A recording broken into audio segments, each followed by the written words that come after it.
दिलीप कुमार साहब की जिंदगी के चंद दिलचस्प गोशे आप देख रहे हैं वर्ल्ड पर्सनालिटीज। अगर आपको हमारी वीडियोस पसंद आए तो चैनल को ज़्यादा से ज़्यादा सब्सक्राइब करें। रमेश सप्पी दिलीप कुमार साहब के बारे में कहते हैं, मैं जब जवान था तो उभरते हुए कई दूसरे फिल्म डायरेक्टर्स की तरह मेरी भी ख्वाहिश थी कोई ऐसी फिल्म डायरेक्ट करूं जिसमें दिलीप साहब काम कर रहे हों।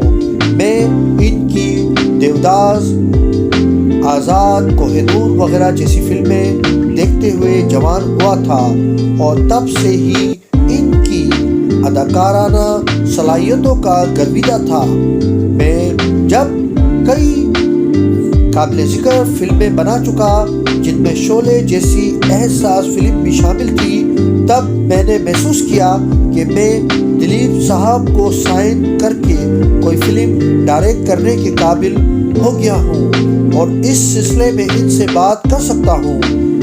मेरे वालिद जी.पी. सिप्पी दिलीप साहब के बहुत अच्छे दोस्त थे और दिलीप साहब जब हमारे घर आते थे तो मुझसे भी गर्मजोशी से सलाम दुआ करते थे, लेकिन इन्होंने कभी मेरी किसी फिल्म का तस्करा नहीं किया। मुझे मालूम था कि वो मुझे किस किस्म का फिल्म डायरेक्टर समझते थे या मेरी डायरेक्ट की हुई फिल्मों के बारे में क्या राय रखते थे। सलीम खान और जावेद अख्तर इन दिनों एक जोड़ी की सूरत में फिल्मों की कहानियां लिखते थे।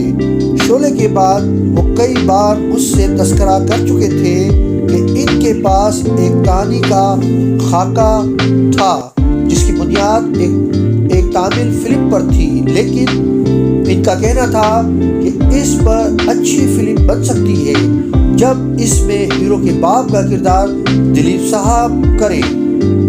मेरे प्रोड्यूसर को भी कहानी बहुत पसंद थी और वो मेरे पीछे पड़े हुए थे कि मैं दिलीप साहब के पास पहुंच गया। इनसे बातचीत शुरू करने पर मुझे अंदाज़ा हुआ कि सलीम खान जो कि सलमान खान के वालिद हैं, इनसे कहानी का तस्करा कर चुके हैं।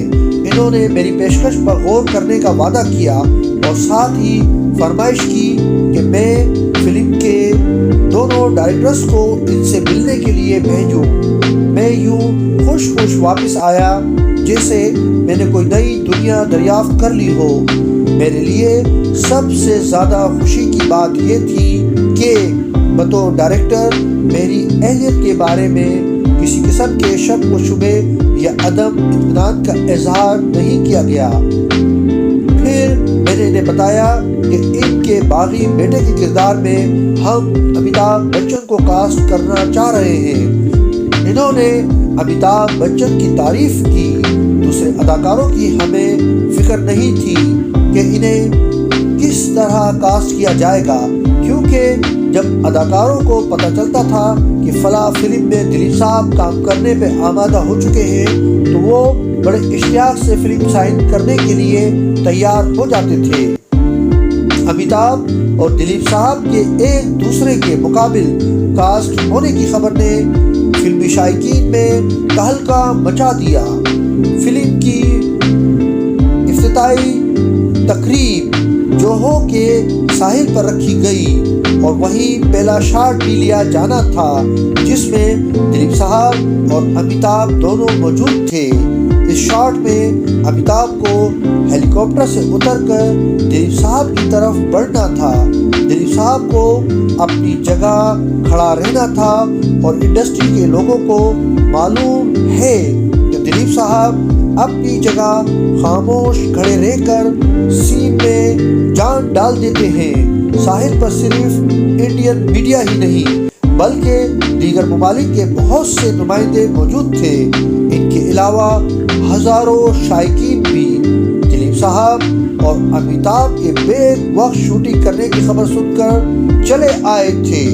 दिलीप और अमिताभ दोनों के लिए एक साहिली होटल के کمرے لیے گئے تھے وہیں ان کا میک اپ کیا گیا تھا۔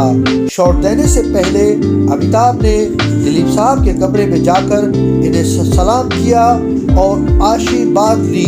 امیتابھ نے بھی اس روز ثابت کر دیا کہ وہ اس زمانے سے ہی ایک نہایت باصلاحیت اور پراعتماد اداکار تھے۔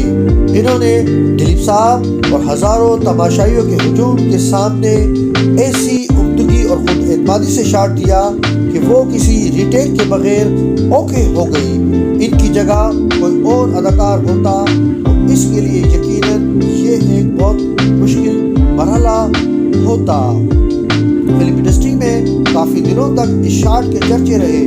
پوری فلم کے دوران امیتابھ کا رویہ دلیپ صاحب کے سامنے نہایت مؤدبانہ رہا۔ دلیپ صاحب ان کے ساتھ شفقت سے پیش آتے رہے۔ دلیپ صاحب نے کئی بار امیتابھ کی اداکاری کی تعریف کی اور ایک بار جب امیتابھ نے ایک مشکل سین شوٹ کرایا تو دلیپ صاحب نے ان کی عدم موجودگی میں مجھ سے کہا، تم دیکھ لینا ایک دن یہ نوجوان فلم انڈسٹری پر راج کرے گا۔ ان کی یہ پیش گوئی درست ثابت ہوئی۔ ذاتی طور پر میرے لیے شکتی میں دلیپ صاحب کے ساتھ کام کرنا میری زندگی کا ایک قیمتی تجربہ تھا۔ وہ وقت کے پابند، کام میں تعاون کرنے والے اور نہایت زندہ دل آدمی ہیں۔ اتنے بڑے اسٹار ہوتے ہوئے بھی وہ پروڈیوسر یا ڈائریکٹر سے کوئی ناجائز فرمائش نہیں کرتے تھے اور کسی معاملے میں انہیں تنگ نہیں کرتے تھے۔ وہ شوٹنگ کے دوران ہم سے کھانے کا انتظام کرانے کے بجائے خود اپنے گھر سے سائرہ جی کی نگرانی میں پکائے گئے کھانے منگوا کر ہم سب کو کھلاتے تھے۔